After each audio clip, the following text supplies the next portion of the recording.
चाची, खीर कैसी बनी है? खीर तो अच्छी बनी है बेटा, लेकिन खाने का मन सा नहीं हो रहा। कैसे जी करेगा जी? क्यों रे, आज जाना जरूरी है क्या? रुक जाना, 2-4 दिन। उसे रुकना तो मैं भी चाहता हूँ, पर नौकरी तो नौकरी है ना। 2-4 दिन की छुट्टी ले लीजिए ना, ले लीजिए ना। बिरजू, इस कमरे का सारा सामान हटाना है। ये कुर्सी, ये मेज, वो लैंप, सब कुछ। चलो जल्दी। लेकिन क्यों सरोज? भैया, मैंने आपके लिए वो कोने वाला कमरा साफ करवा दिया है। अब घर के इतने बड़े कमरे में आप अकेले कैसे रहोगे? हाँ, ये सब बाहर जाना चाहिए। रुकिए बाबूजी, आप यहाँ से कहीं नहीं जाना। आप यहाँ से कहीं नहीं जाना।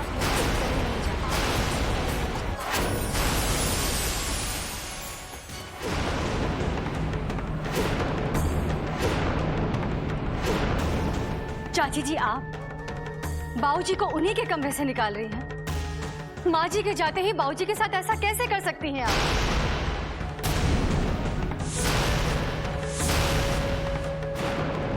अब चाची जी जो कुछ भी कर रही हैं, कुछ सोच समझ कर ही किया होगा ना। क्या सोच समझ कर रही हैं विनय? मुझे भी तो पता चले ना। अरे वाह, किसी का भला करो और जूते भी खाओ। भैया को उनके कमरे से बाहर निकालकर कौन सी भलाई का काम किया है तुमने? वो सिर्फ एक कमरा नहीं है सरोज, वो भैया और भाभी के सफल ग्रस्त जीवन का मंदिर है। अगर मंदिर में देवी ही नहीं है तो पुजारी अकेला क्या करेगा?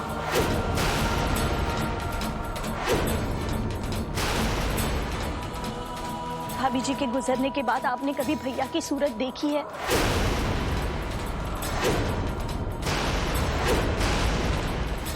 अरे घंटों अपने कमरे में बैठकर वो रोते रहते हैं। मैं उनका कमरा सिर्फ इसलिए बदलना चाहती हूँ कि ताकि माहौल बदले तो उनका मन भी बदल जाएगा। शायद भैया पहले जैसे मुस्कुराने लगे, ऑफिस के काम में उनका मन लगने लगे। लेकिन आप तो इसी की तरह मुझ पर शक करने लगे। शक नहीं कर रहा हूं मैं सरोज, मैंने तो सिर्फ एक बात पूछी है। आखिर उस कमरे में स्नेह भाभी की यादें हैं। यादें कमरे में नहीं बसती जी, दिल में बसती है। अब तो तुम्हें जवाब मिल गया ना राधिका। तो तुम ये क्या जवाब हुआ विनय? ये तो मैदान छोड़ने वाली बात हुई। अगर दुनिया में सब लोग ऐसा ही सोचते रहे। राधिका, तुझे मेरा सही जवाब पसंद नहीं है ना, तो अब गलत जवाब सुन। एक अकेले आदमी के लिए इतना बड़ा कमरा यानी कमरे की बर्बादी है। वो तो मैं हूं जो पिछले 25 सालों से एक छोटे से कमरे में गुजारा कर रही हूं। इतना सामान है कि अलमारियों से लुढ़क लुढ़क कर बाहर गिरता है। लेकिन जब तक स्नेहलता भाभी जी थी, मैंने हमेशा उनका लिहाज किया। और वैसे भी अगर भैया को ऐतराज होता तो वो मुझे कह देते, और मैं तुम्हारा लिहाज क्यों करूंगी? हाँ चाची जी, आप बस। अरे विनय, कुछ तो समझा इसे, ये तो कुछ समझ ही नहीं रही है। राधिका प्लीज तुम। चलो माना कि तुमने भैया का कमरा नेक इरादे से बदला, लेकिन ऐसा करने से पहले एक बार उनसे पूछ तो लेती, किसी को शिकायत नहीं होती। पूछते पूछते तो मेरी पूरी जिंदगी निकल गई। अरे कब तक सबसे पूछती फिरूं? कभी इससे पूछो, कभी उससे पूछो। अब मैं किसी से कुछ नहीं पूछूंगी। स्नेहलता भाभी जी के बाद मैं ही इस घर में बड़ी हूं। सबको मुझसे ही पूछकर चलना पड़ेगा।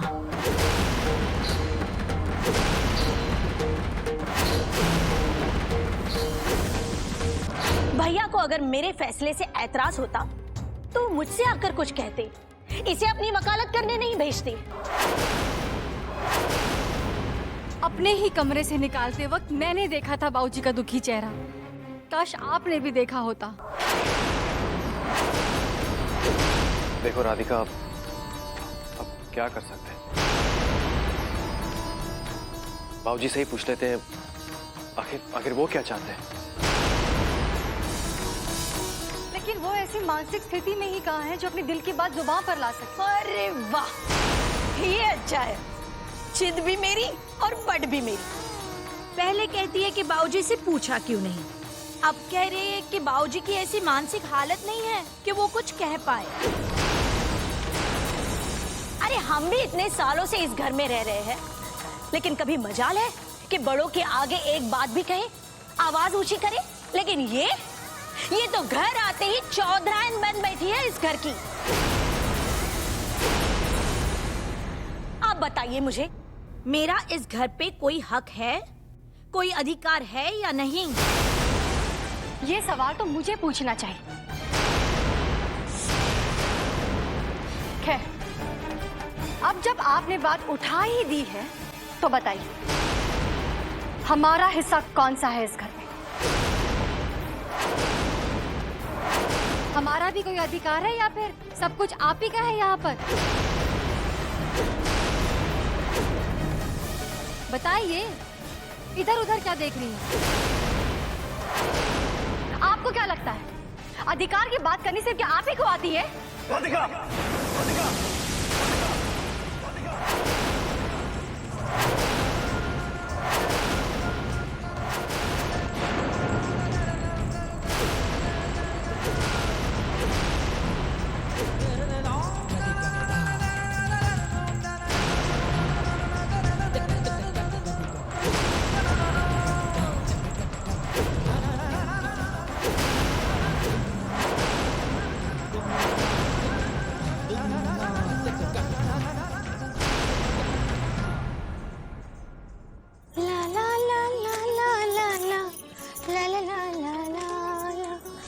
ले तो आए हो हमें सपनों के गांव में, प्यार की छाँव में बिठाए रखना सजना हो सजना।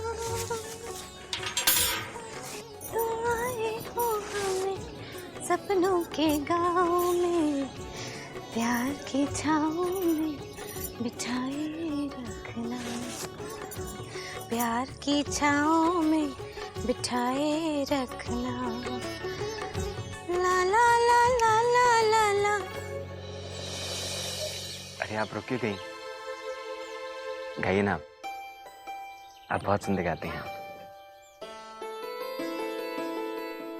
Thank you. वैसे ये हाथ में क्या छुपा रहे हैं आप? आपको इमली खाना बहुत पसंद है ना?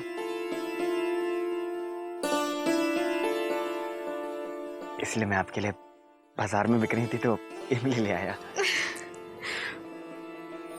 Thank you so much. Welcome जी।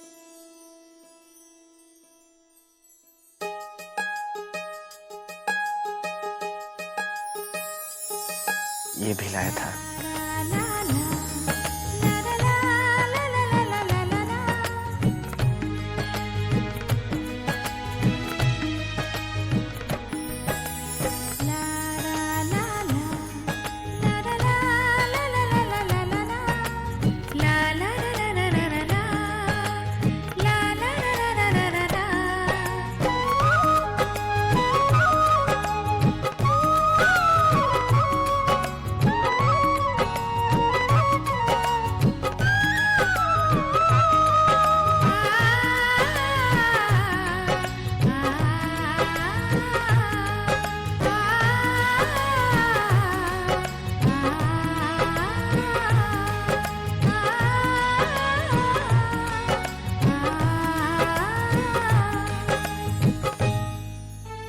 नीले घोड़े पर सवार राजकुमार सिर्फ परियों की कहानियों में आते हैं।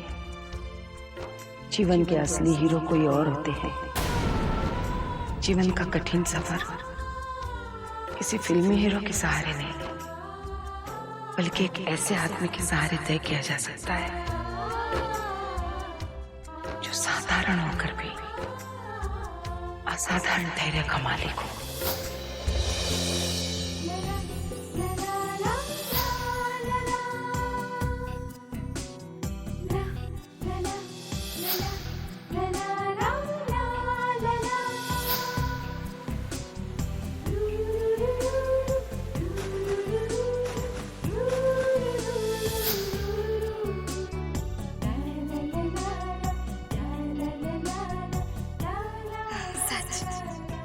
माँ कितना सही कहती थी, जिंदगी के असली हीरो कोई और ही होते हैं, मेरे इनके जैसे।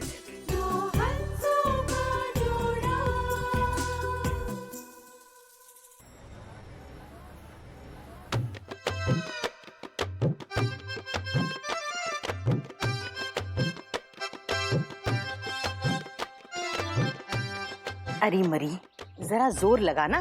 ससुराल जाके सास के ऐसे पैर दबाएगी तो खूब कोसनी खाएगी। ऐसे सास के पैर दबाए मेरी जूती। चुप, जब देखो बकवास करती रहती है।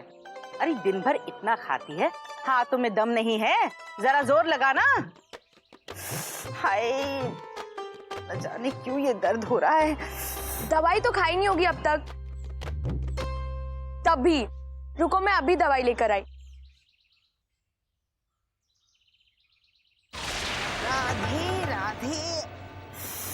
हाय, बहुत दर्द हो रहा है ना अम्मा जी? नहीं, नाटक कर रही हूँ। अरे जब हाय हाय कर रही हूँ तो दर्द तो हो ही रहा होगा ना। चल पैर दबा। इतनी दवाइयाँ खाने के बाद भी आपका दर्द ठीक ही नहीं हो रहा। अरे कहाँ असर कर रही है दवाई। तभी तो कह रही थी सूर्य कमल से मुझे उस आगरे वाले डॉक्टर के पास ले जाए, पर वो तो अपनी मौसी के घर से आने का नाम ही नहीं ले रहा। अब तक तो आ जाना चाहिए था ना उन्हें। जरा फोन लगा उसकी मौसी के वहाँ, जरा देखूं वहाँ से निकला है या नहीं। कोई जरूरत नहीं है भैया को डिस्टर्ब करने की। क्यों री? वो खुद ही तो कह गया था ना मुझे डॉक्टर के पास ले जाने के लिए। पता तो चले कब आएगा, कब ले जाएगा डॉक्टर के पास।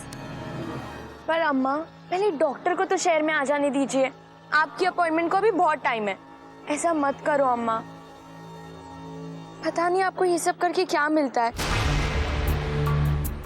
अब सूर्य कमल भैया और प्रीति भाभी को इतना भी खुश नहीं देख सकती। देख रही है रे तू, उस जादूगरनी का जादू इस लड़की पर भी चल गया। तभी तो अपने सौतेले भाई भाभी के लिए अपनी सगी माँ को इतना सब कुछ सुना रही है। मैं तो हार गई भाई। रितु, तू ही समझा इस लड़की को। देख सजनी,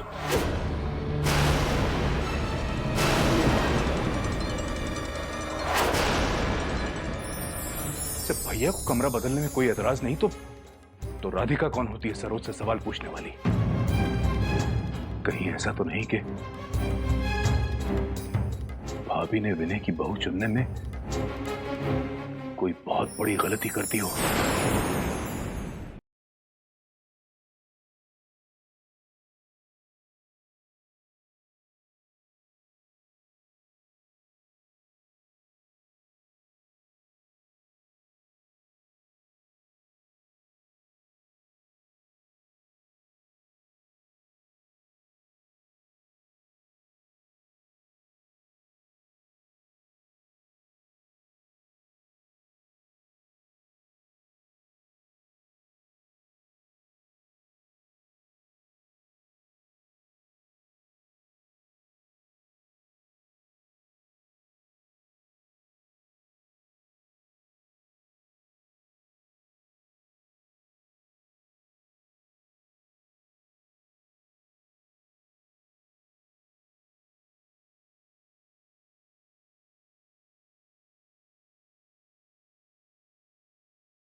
अम्मा, ये सौतेला सौतेला क्या है? आप चाहे सूर्य कमल भैया को 1000 बार सौतेला कहिए, पर मेरे लिए वो उतने ही सगे जितने कि नीरज भैया है। आपकी ममता में सौतेलापन होगा, पर मेरे बहनापे में सिर्फ और सिर्फ सगापन है, वो भी दोनों भाइयों के लिए। रितु भाभी, आप अपने दिल पे हाथ रख के कहना, क्या आज तक नीरज भैया ने इस घर के लिए कुछ किया है? नहीं ना? और सूर्य कमल भैया?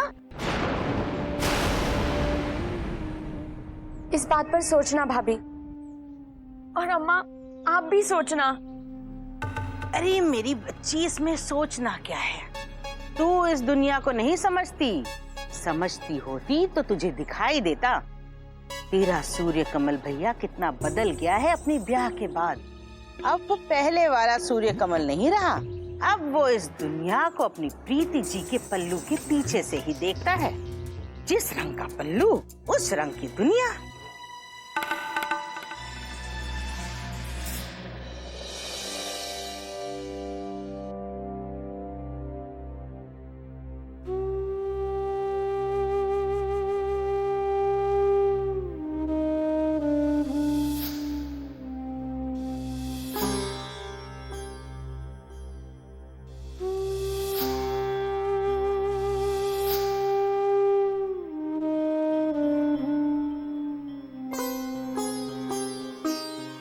मेरे लिए तो तू ही बाके बिहारी का हाथ बन के आया, वरना मेरे बस का नहीं था ये सब। अरे कैसी बातें कर रहे हैं भैया।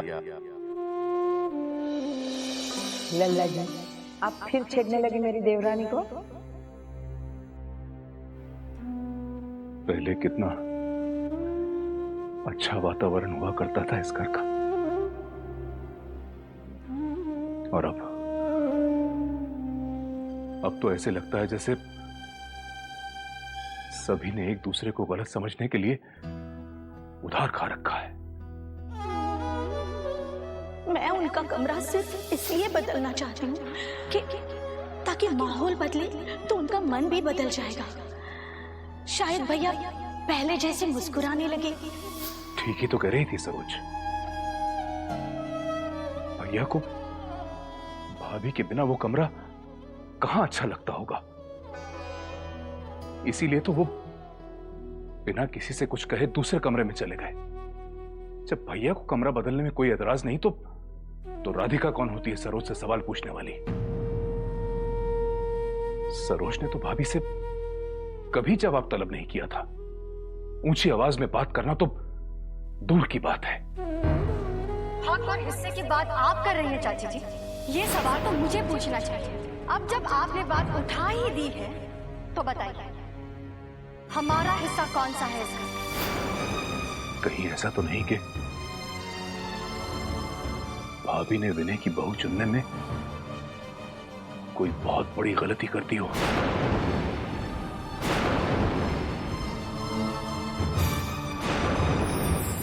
सजनी को तेज बुखार है।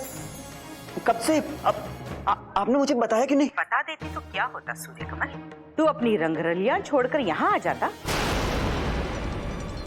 Hello,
hello.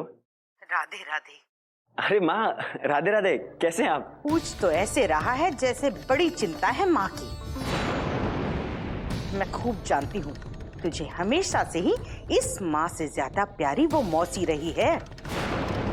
कैसी बात कर रही हो माँ? अच्छा ये बताओ, वहाँ पे सब कैसे हैं? तू अपनी मौज बना, यहाँ सब कुछ ठीक है। बस मैं दर्द से मरी जा रही हूँ और मेरी बच्ची तेज बुखार में तड़प रही।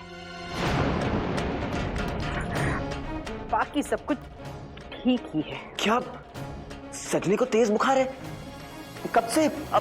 आपने मुझे बताया कि नहीं? बता देती तो क्या होता सूर्य कमल, तू अपनी रंगरलियां छोड़कर यहाँ आ जाता।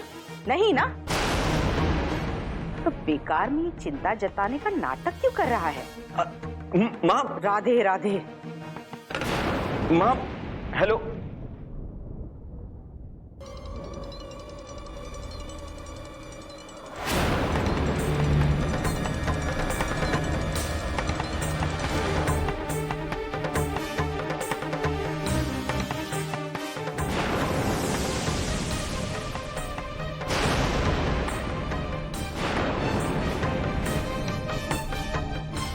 प्रीति से हमें तुरंत घर लौटना होगा। सजनी की तबीयत ठीक नहीं है, माँ कह रही थी उसे तेज बुखार है। तो फिर तो हमें अभी निकलना चाहिए। हाँ। हेलो। हेलो भैया। अरे सजनी, तुम बिस्तर से क्यों उठी? तुम तो बीमार हो ना? मैं बिल्कुल ठीक हूँ भैया, मुझे कुछ भी नहीं हुआ है। पर माँ ने तो कहा था कि... अरे उन्हें छोड़ो भैया, अम्मा को तो हमेशा बहाना चाहिए रहता है। इस बार कुछ सूझा नहीं तो मुझे ही बीमार कर दिया। नहीं, तू सच कह रही है ना सजनी? खा मेरी कसम। आपकी कसम भैया, और हाँ आपको मेरी कसम, जो आप अम्मा जी की बातों में आकर वापस इधर आए तो। अरे भाभी के साथ पहली बार घूमने गया तो अच्छे से घूम कर आना, वरना मुझे बहुत बुरा लगेगा। अरे